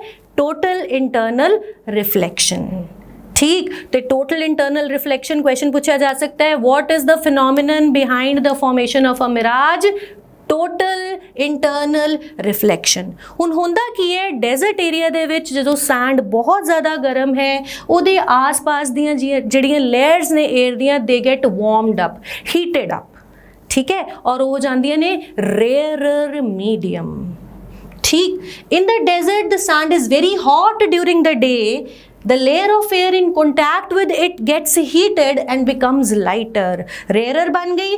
now जड़ी ऊपरली layers ने वो हले भी denser ने because they are cooler, ते cool layers ने इहदा मतलब molecules नेड़े नेड़े ने, denser layers ऊपर ने, rarer layers ने थल्ले ने। denser तो rarer जदों light ray travel करेगी की होएगा?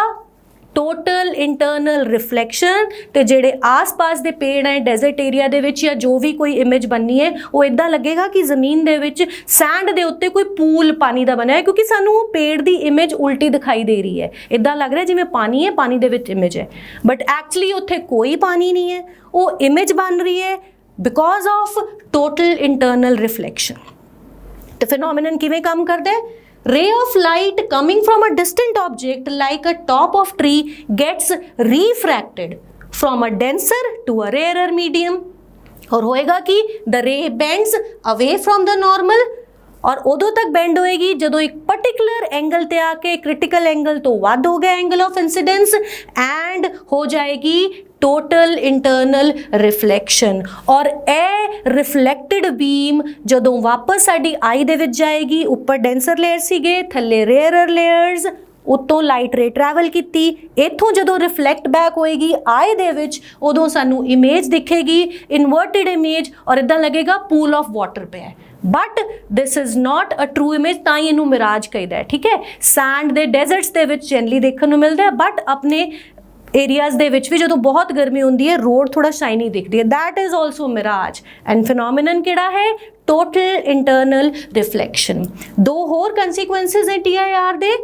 A crack in a glass vessel often shines like a mirror। जदों किसी ग्लास च या किसी भी कच दे भांडे च ट्रांसपेरेंट च तरेड़ आंदी है, वो मिरर वांगू शाइन करती है। Again the reason behind this is total internal reflection.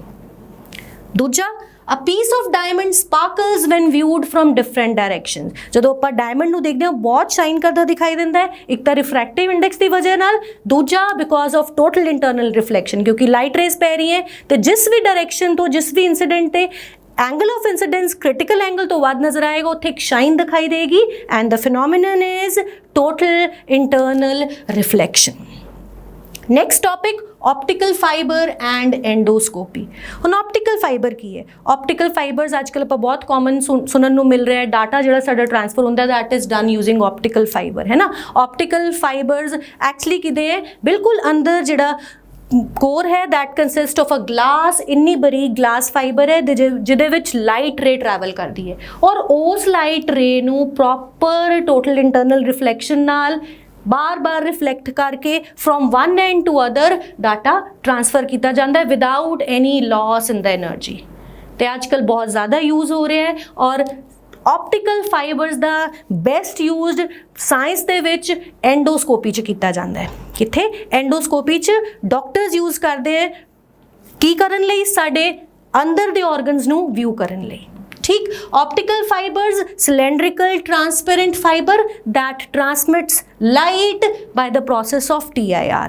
TIR क्यों? क्योंकि टोटल इंटरनल रिफ्लैक्शन है, क्रिटिकल एंगल जानते हुए क्योंकि वैल्यू फिक्सड है क्रिटिकल एंगल दी, उस तो ज़्यादा एंगल ऑफ इंसिडेंस करता तो लाइट रे अंदर ही रिफ्लैक्ट होती जाएगी and energy would not be lost. एक एंड तो दूजे एंड तक डाटा विदाउट एनी लॉस पहुँचाया जा सकता है।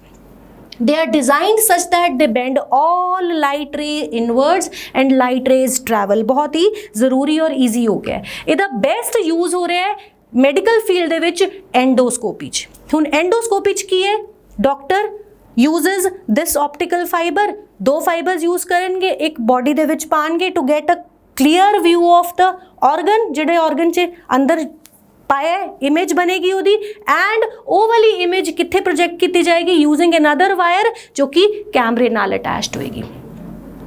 सर्जिकल ऑपरेशंस जिहड़े ने, सर्जिकल प्रोसीजर्स बहुत ज़्यादा सौखे हो जाते हैं नाल, बिकॉज डॉक्टर जिहड़ा है वो कैमरे दे विच देख के अंदर दा उन्होंने सारा पता चल रहा है। इत्थे तुहानूं इमेज से पता चलेगा 2 wires are attached, one inside the body of the patient और दूजी कनैक्टेड है कैमरे नाल। वीडियो मॉनिटर ते देख के जो भी डिफेक्ट है उन्होंने दूर किया जाता है, and this is endoscopy. Endoscopes use optical fibres to produce an image of the inside of the body. The doctor uses optical fibers and endoscopes which consist of 2 fibers, and best use है it can be used for surgical procedures, drugs the effect देखने ਲਈ and to get a clean view of the internal organs। otherwise बहुत औखा है ना अंदर दे organs ਨੂੰ properly view ਕਰਨ ਵਾਲਾ। तो this is a very modernised technology जिथे लाइट का यूज़ हो रहा है। फिनोमिनन केड़ा? टोटल इंटरनल रिफ्लैक्शन जो कि यूज़ हो रहा है एंडोस्कोपी च। ऑर्गनस दी, ताकि क्लीन इमेज ते बैटर सर्जिकल प्रोसीजर्स ऑब्टेन किए जा सके, सक्सैसफुल किए जा सके। नैक्सट है एटमोसफेरिक रिफ्रैक्शन।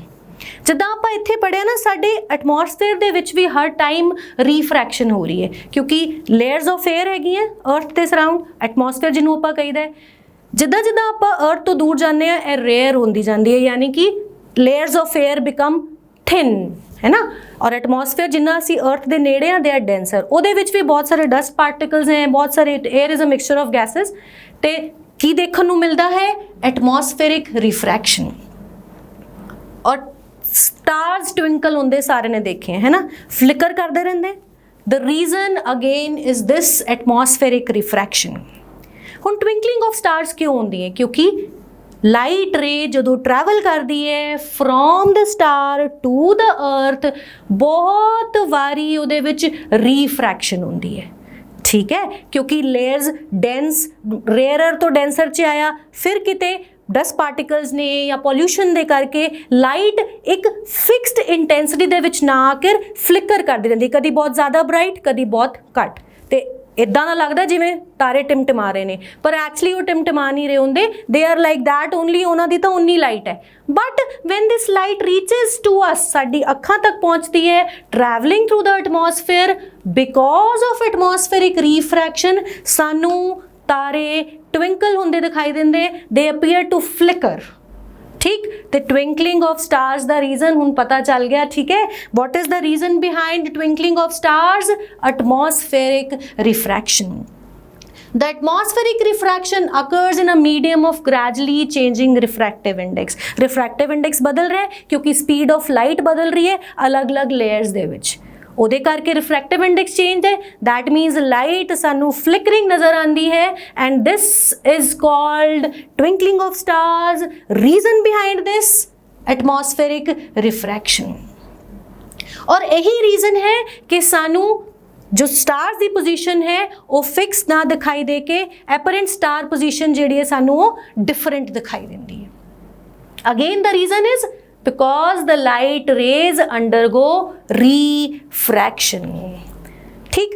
जिद्दां जिद्दां जे स्टार है, स्टार तो लाइट आ रही है, इट अंडरगोज रिफ्रैक्शन। जिद्दां जिद्दां अर्थ दे नेड़े लाइट अर्थ दे एटमॉस्फेयर च एंटर हो रही है from the rarer to the denser air layers, earth दे नेड़े एटमॉस्फेयर च डेंस लेयर्स ने तो रेयर तो डेंसर आ रही है, इट विल बेंड, है ना। जो रेयर तो डेंसर ते आ रही है it will bend towards the normal, तो साडी आई नू एपरेंट पोजीशन होर दिखाई देगी, it is different from the actual position of the stars. तो इतने दो क्वेश्चंस बन गए। पहला question, what is the phenomenon behind twinkling of stars, या twinkling of stars क्यों होती है? because of the changing refractive index and refraction of light। दूजा, apparent position सानू क्यों different नज़र आती है? real position तो स्टार दी real position हो रहा है, but we see a different position, ठीक है। that is also due to refraction of light।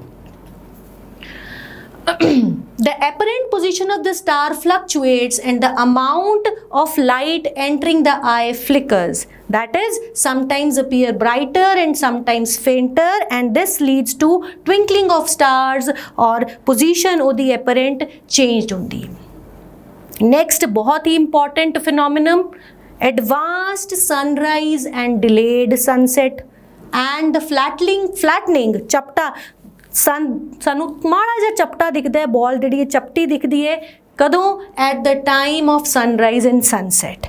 हुण इहदा रीजन की है? रीजन फिर हुई है रिफ्रैक्शन, क्योंकि जो लाइट रेस ट्रैवल कर रही ने in the atmosphere repeatedly refraction होती है, रिपीटेड रिफ्रैक्शन दे करके सानू फ्लैटनिंग दिखाई देती है एंड एडवांस्ड सनराइज। एक्चुअली हले सनराइज नहीं होया बिकॉज असी अर्थ ते साडे होराइजन तो हले थले, होराइजन मतलब जिहड़ा जिन्हों आपां क्षितिज भी कहीदा है, साडी अखां दे लैवल तो थले है हले, एक्चुअली सन हले उपर नहीं आया, सनराइज नहीं होया, बट उहदे तो लाइट रेज रिफ्रैक्ट होके साडी आई तक पहुँच रही हैं।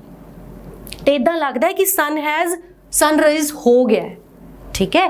और ਇਹ डिफरेंस किन्ना है 2 मिनट का, तो 2 मिनट एक्चुअल सनराइज तो पहला सानू सनराइज दिखाई देता है, क्योंकि एटमॉस्फेरिक लेयर्स अगेन वही एटमॉस्फेयर च फिर डेंसर लेयर्स ने, क्योंकि लेयर्स दूरों आ रहे हैं, rare to denser medium travel कर रही हैं। बट उस डेंस एटमॉस्फेयर दे विच भी तुसीं ध्यान रखना है, जिद्दां जिद्दां आपां अर्थ दे नेड़े आ रहे हैं एयर दी लेयर्स होर डेंस हो रही हैं, तो अगेन रिपीटेड रिफ्रैक्शन हो रही है। ठीक, rarer to denser, denser to fair, होर डेंसर, फिर वो रेयरर मीडियम बन जाएगा। सिंपल जी गल है, जे अर्थ है इन्नी ऊंचाई तक सपोज एटमॉस्फेयर है, ऊपर वैक्यूम तो आ रही हैं या थले होराइजन तो थले आ रही हैं, दैट मीनस रेयर तो डेंसर च आई हैं। बट ए जिहड़ियां लेयर्स ने ए फिर भी घट डेंस ने, किहड़ी लेयर्स तो जिहड़ी अर्थ दे क्लोज ने, उत्थे फिर रिपीटेड रिफ्रैक्शन होएगी एंड सानू 2 मिनट पहला सनराइज दिखाई देगा, एपरेंट पोजीशन सानू फिर उच्ची दिखाई देगी और सनसेट भी सानू डिलेड दिखाई देगा।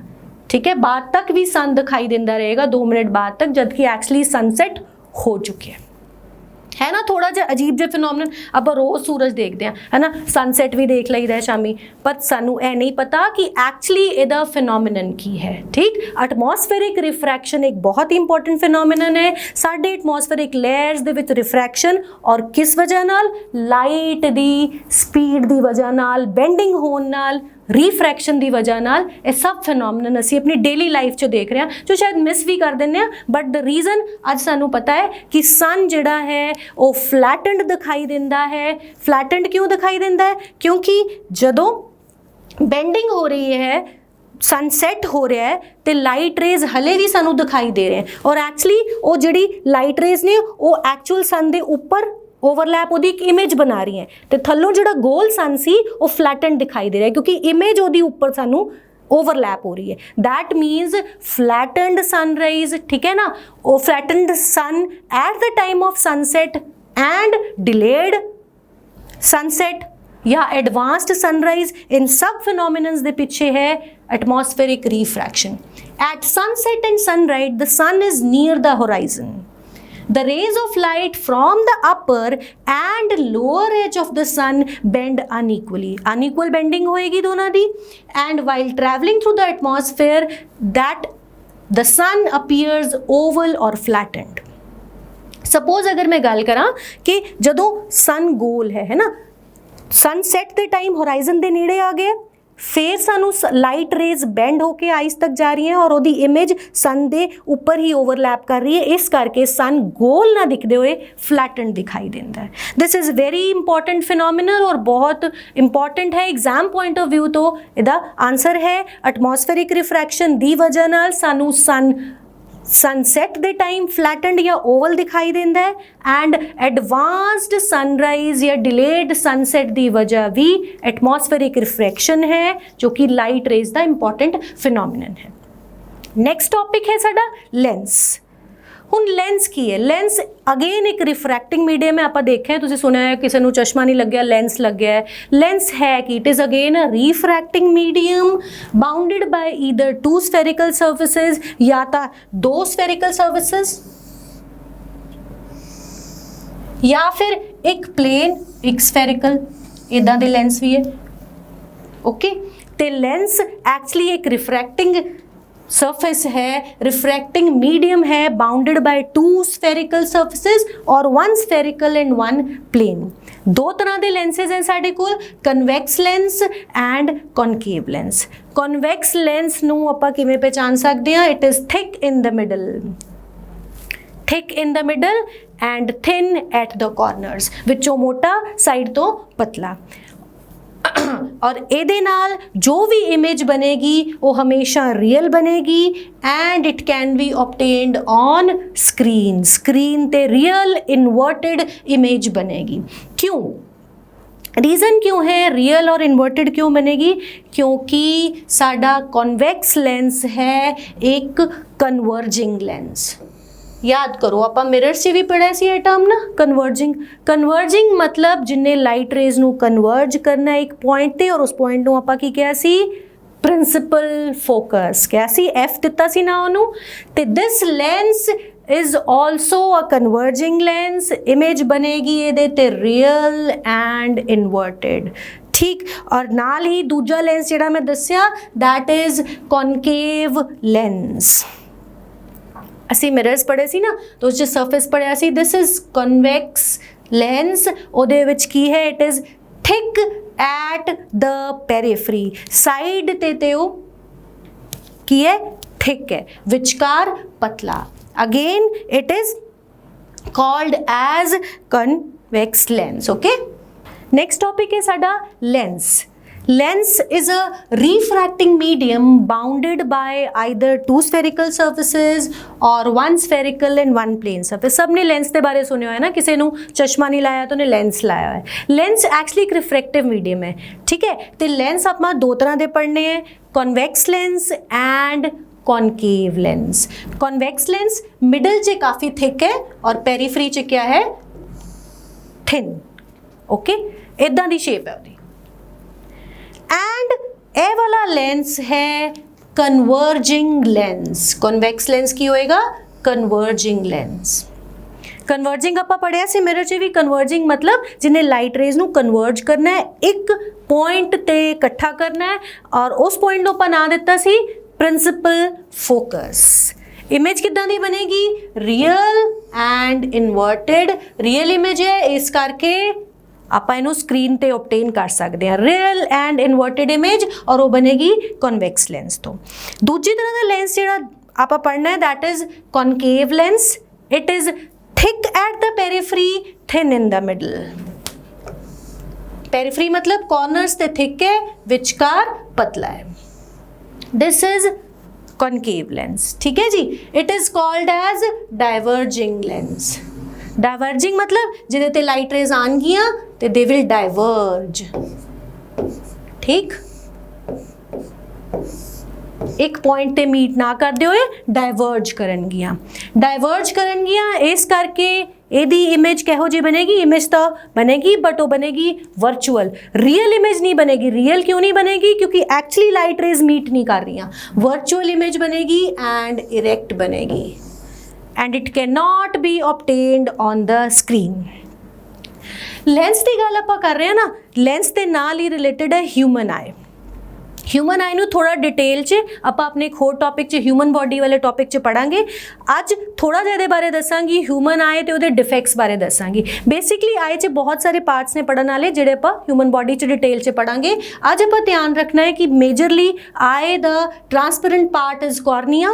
लेंस क्योंकि ये रिलेटेड है लाइट तो ये थ्रू लाइट पास करेगी, ओके। और लाइट किन्नी पास करेगी, उन्होंने आयरिस कंट्रोल करेगा। आयरिस की गल आप अज नहीं करते, पर दूजे लैक्चर च करांगे, बायो वाले लैक्चर च, ठीक है। और इमेज कित्थे बनेगी, रेटिना ते। रेटिना साडी आई दा फोटो सेंसिटिव पार्ट है जिथे इमेज बनती है, और ये दो तरह के सैल्स हैं, rod cells and cone cells. Lecture च अगे आपां इन्हां दो सैल्स बारे भी गल्लां करांगे, पर हले इन्ना ही ध्यान रखो, cornea, retina important parts detail च आए हले पढ़नी बाकी है। तो इन्ना छोटा ज नहीं है ना, सौखा नहीं है इनू पढ़ना, थोड़ा वो बहुत सारे पार्ट्स हैं, पढ़ांगे आपां किसी होर लैक्चर च। नैक्सट है डिफेक्ट्स ऑफ आई। हुण आई च की प्रॉब्लम्स आंदी है, सब तो पहला है myopia which is near sightedness. Near sightedness मतलब नेड़े दी चीज़ तो दिखाई देंदी है पर दूर दी नज़र कमज़ोर है, ठीक। और रीज़न की है the image of distant object is formed in front of the retina. Retina दे उत्ते इमेज नहीं बनती, रेटिना दे सामने फ्रंट च उहदे अगे बन गई है। और जे रेटिना ते इमेज नहीं बनेगी, ऑप्टिक नर्व उन्होंने ब्रेन तक नहीं पहुँचाएगी और सानू नहीं दिखाई देगा। तो दूर दी नज़र कमज़ोर, this is myopia. Near sightedness यानी कि नेड़े दा दिखाई देगा और दूर दा नहीं दिखाई देगा। इमेज रादर दैन रेटिना दे उत्ते बननी चाहिए है, पर रेटिना ते ना बन के कित्थे बनेगी, रेटिना तो पहला ही बन जाएगी। और रेटिना दे विच ही मैं तुहानूं दस्सिया ना, फोटो सेंसिटिव सैल्स ने जिहड़े ब्रेन नूं मैसेज देणगे, सानूं देखण च हेल्प करेंगे, बिकॉज सारा बॉडी जिहड़ी साडी फाइनली तो ब्रेन नाल कंट्रोल होएगी ना, वो आपां दूजे लैक्चर च पढ़ांगे। रेटिना दे उत्ते इमेज ना बन के रेटिना दे सामने बनेगी। हुण इह तां है डिफेक्ट। ਰੀਜ਼ਨ ਇਹਦਾ excessive curvature of I lens ਜਾਂ ਆਈ ਬॉल ਜਿਹੜੀ ਹੈ ਇਲੋਂਗੇਟ ਹੋ ਗਈ। ਜਿੱਥੇ ਫੋਕਸ ਹੋਣਾ ਚਾਹੀਦਾ ਸੀਗਾ ਲਾਈਟ ਰੇਜ਼ ਦਾ, ਇਕੱਠੇ ਉਹਨਾਂ ਨੂੰ ਮਿਲਣਾ ਚਾਹੀਦਾ ਸੀ ਰੈਟਨਾ, ਤੇ ਉੱਥੇ ਨਹੀਂ ਮਿਲਿਆ। ਹੁਣ ਕੀ ਕਰੀਏ ਇਹਦੇ ਲਈ? ਟ੍ਰੀਟਮੈਂਟ ਕਰਨ ਲਈ ਅਸੀਂ ਯੂਜ਼ ਕਰਾਂਗੇ concave lens of suitable power। concave lens use करन नाल की होएगा, लाइट रेज नू रेटिना दे उत्ते मिलाया जाएगा, रेटिना दे उत्ते फोकस होएगा और इमेज दी इंटरप्रिटेशन ब्रेन करेगा। तो याद रखना, near sightedness myopia corrected bye concave lens which helps to focus the light rays on the retina। Next important defect है hypermetropia which is far sightedness. हुण फार साइटेडनेस मतलब दूर दा दिखाई दे रहा है, नेड़े दी नज़र कमज़ोर है। उल्टा हो गया बिल्कुल, नेड़े दी नज़र कमज़ोर है क्योंकि जिहड़ी लाइट रेज ने उन्हां दा फोकस रेटिना तो पिछे, रेटिना ते बाहर बन रहा है, रेटिना तो पिछे बन रहा है। बट रेटिना ते नहीं बनेगा तो ब्रेन इंटरप्रेट नहीं कर पाएगा, सानू नहीं दिखाई देगा। हाइपरमेट्रोपिया फार साइटेडनेस, दूर दी चीज़ दिखाई देगी, नेड़े दी नज़र कमज़ोर है। और नेड़े दी नज़र कमज़ोर होने दे रीजनस बहुत सारे। Main reason focal length of eye lens is too long या आई बॉल जिहड़ा वो बहुत छोटी हो गई है। पर यह चीज़ां ना आपां बायो दे लेक्चर च थोड़ा डिटेल च पढ़ांगे। हले आपां ये ध्यान रखना है कि डिफेक्ट है हाइपरमेट्रोपिया और ਉਹਨੂੰ ਕਰੈਕਟ ਕਰਨ ਵਾਸਤੇ ਯੂਜ਼ ਕਰਾਂਗੇ ਕਨਵੈਕਸ ਲੈਂਸ ਦਾ, ਉਹ ਵੀ ਅਪਰੋਪਰੀਏਟ ਪਾਰ ਦਾ। ਕਹਿੰਦੇ ਨਾ ਮੇਰੇ ਚਸ਼ਮੇ ਦਾ ਨੰਬਰ ਇੰਨਾ ਹੈ, ਤੇ ਉਹ ਨੰਬਰ ਜਿਹੜਾ ਹੈ ਉਹਦੀ ਗੱਲ ਕਰਾਂਗੇ ਥੋੜੀ ਦੇਰ ਨੂੰ। ਯਾਦ ਰੱਖਣਾ ਹੈ ਕਿ ਆਪਾਂ ਕਰੈਕਸ਼ਨ ਕੀਤੀ ਹੈ ਹਾਈਪਰਮੈਟਰੋਪੀਆ ਦੀ ਯੂਜ਼ਿੰਗ ਅ ਕਨਵੈਕਸ ਲੈਂਸ। ਹੁਣ ਜਿਹੜੀ ਲਾਈਟ ਰੇਜ਼ ਰੈਟਿਨਾ ਦੇ ਪਿੱਛੇ ਮਿਲ ਰਹੀਆਂ ਸੀ ਉਹ ਕਿੱਥੇ ਕਨਵਰਜ ਕਰਨਗੀਆਂ? they will converge on the retina और retina ते convergence होएगी, image will be formed, brain interpret करेगा optic nerve दे through। ठीक, next effect is presbyopia। age दे नाल नाल accommodation ज power of eye कमज़ोर होंदी जाती है, ciliary muscles कमज़ोर हो जाती हैं एंड बहुत मुश्किल आती है, नेड़े दी नज़र कमज़ोर है सारिਆਂ ਨੂੰ। Generally the moment we cross 40 years of age ਇਹ ਹੁੰਦਾ ਹੈ ਨਾ, ਨੇੜੇ ਦੀ ਨਜ਼ਰ ਕਮਜ਼ੋਰ ਹੋ ਜਾਂਦੀ ਹੈ। That is called as presbyopia. This is because of gradual weakening of ciliary muscles. ਹੁਣ ਸੀਲਰੀ ਮਸਲਸ ਕੀ ਹੈ? ਸੀਲਰੀ ਮਸਲਸ ਨੂੰ ਵੀ ਡਿਟੇਲ 'ਚ ਪੜਾਂਗੇ ਹਿਊਮਨ ਬਾਡੀ ਦੇ ਵਿੱਚ। ਸੀਲਰੀ ਮਸਲਸ ਹੁਣੇ ਦੱਸ ਦਿੰਦੀ ਹਾਂ, ਦੀਜ਼ ਆਰ ਦੋਜ਼ ਮਸਲਸ ਜਿਹੜੇ ਆਈ ਲੈਂਸ ਨੂੰ ਦੀ ਇਲੋਂਗੇਸ਼ਨ ਜਾਂ ਨੂੰ ਇਲੋਂਗੇਟ ਕਰਨਾ, ਸ਼ਾਰਟਨ ਕਰਨਾ ਉਹਦੇ 'ਚ ਹੈਲਪ ਕਰਦੇ ਹਨ।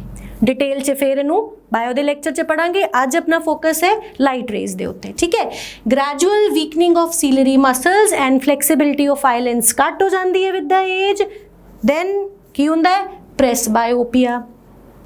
एंड वेरी इंपॉर्टेंट, तुसीं देखिया भी होएगा कई बजुर्गों ने ना इदां करके चश्मा या तो इत्थे लाया होएगा, चश्मे दे विच कट होएगा, उपरली नज़र दा उपर दा वखरा होएगा, थल्ले दा इक्को चश्मे दे विच दो तरह के लेंस यूज़ करनगे क्योंकि प्रॉब्लम है प्रेसबायोपिया।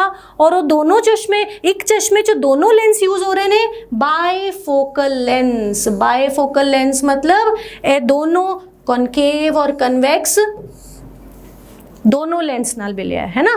तो presbyopia is age related disorder जो कि जनरली देखने को मिल जाता है। ठीक, नैक्सट दो इंपॉर्टेंट होर डिसऑर्डर्स ने कैटरैक्ट एंड ग्लोकोमा, जिन्होंने आप मोतिया भी कहीदा है। कैटरैक्ट सफ़ेद मोतिया, ग्लोकोमा काला मोतिया। सफ़ेद मोतिया की है? क्लाउडीनेस, यानी कि जिवें ना बदला वांगू ना अखां दे विच लेंस दे विच जिहड़ी है ओपेसिटी आ जाती है। ओपेसिटी की वर्ड है बई, ओपेकनेस आ जाती है, मतलब लाइट रेस ट्रांसपेरेंट होना चाहिए, ट्रांसपेरेंट ना होंदे होए लाइट रेज नहीं एंटर कर पाती, ओपेकनेस आ जाती है, क्लाउडीनेस आ जाती है, मिल्कीनेस धुंधलापन।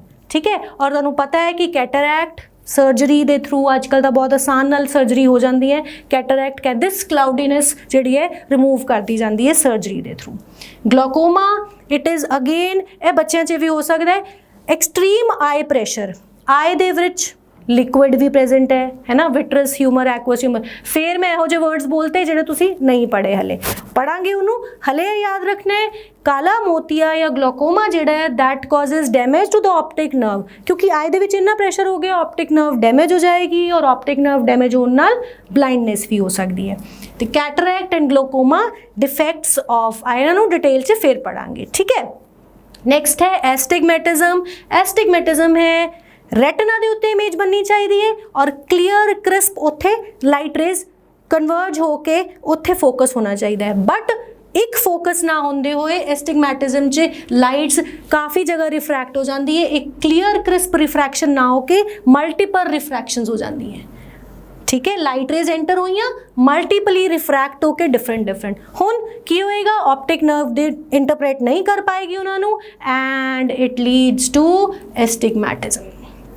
सिलेंड्रिकल लेंस यूज़ करके इनू ठीक किया जाता है। जनरली ये बच्चों 'ਚ भी आ जाता है या बहुत ज़्यादा टीवी देखने नाल या कुछ सिलेंड्रिकल लेंस जिहड़ा वीक हो जाता है। ये मेजर डिफेक्ट्स ने आए दे, ठीक। ਅੱਜ ਆਪਾਂ ਲੈਕਚਰ ਇੱਥੇ ਤੱਕ ਹੀ ਕਰਾਂਗੇ। ਹਲੇ ਇਸ ਟੌਪਿਕ 'ਚ ਹੋਰ ਬਹੁਤ ਸਾਰੀਆਂ ਚੀਜ਼ਾਂ ਪੜ੍ਹਨੀਆਂ ਰਹਿੰਦੀਆਂ। ਫਿਰ ਮਿਲਦੇ ਹਾਂ ਕੱਲ, ਠੀਕ ਹੈ। ਤਾਂ ਤੱਕ ਤੁਸੀਂ ਕੀ ਕਰਨਾ ਹੈ, ਮਿਹਨਤ ਕਰਨੀ ਨਹੀਂ ਛੱਡਣੀ, ਇੰਨਾ ਰਿਵਾਈਜ਼ ਕਰਨਾ ਹੈ ਜ਼ਰੂਰ। ਕੱਲ ਫਿਰ ਮਿਲਾਂਗੇ, ਠੀਕ ਹੈ ਜੀ। ਸਤਿ ਸ਼੍ਰੀ ਅਕਾਲ ਜੀ।